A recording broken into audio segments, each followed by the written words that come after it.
presented by PY Films. प्रेम से बोलो दुर्गा भवानी की।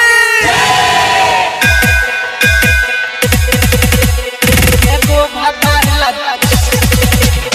एगो भगवान एगो जोई बोइया मटियार कला सीतामढ़ी एगो भगवान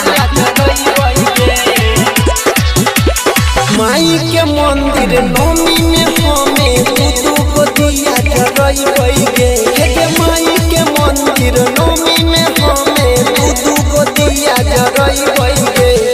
एगो जरई बइया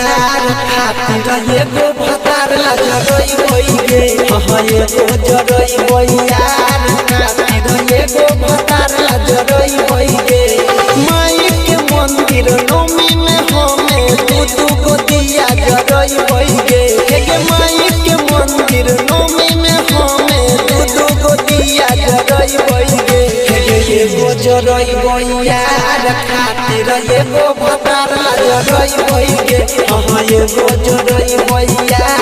खातिर एगो भतार ला जरई बइगे एगो भतार ला जरई बइगे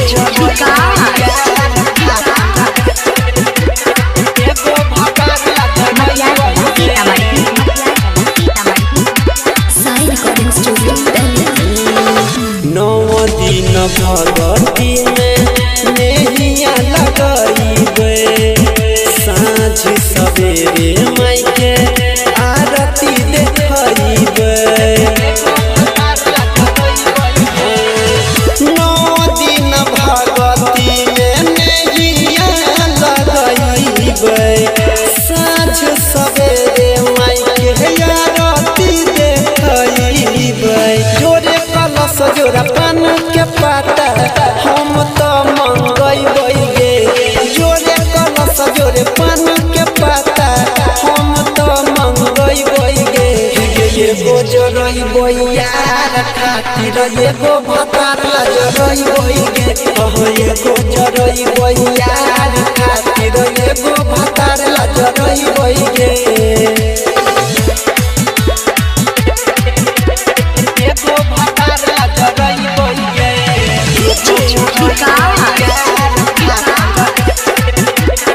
एगो भतार ला जरई बइगे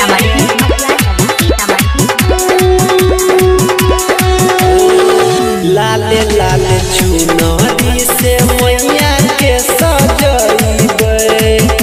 दुनु के खातिर मैं से अरजी लगइबे लाले लाले चुनरी से मैया के सजइबे दुनु के खातिर मैं से अरजी लगइबे कवि बबुआ राहुल जी से पतरा पढ़ई बइगे अनिल परवीन देवेंद्र जी से पतरा पढ़ई बइगे एगो जरई बइया खातिर एगो भतार ला जरई बइगे हां एगो जरई बइया खातिर एगो भतार ला जरई बइगे माई के मंदिर नौमी में हमें तू को दिया जरई बइगे हे माई के मंदिर नौमी में हमें तू को दिया जरई बइगे एगो जरई बइया खातिर एगो भतार ला जरई बइगे हां एगो जरई बइया खातिर एगो भतार ला जरई बइगे recording by Honey Star Delhi.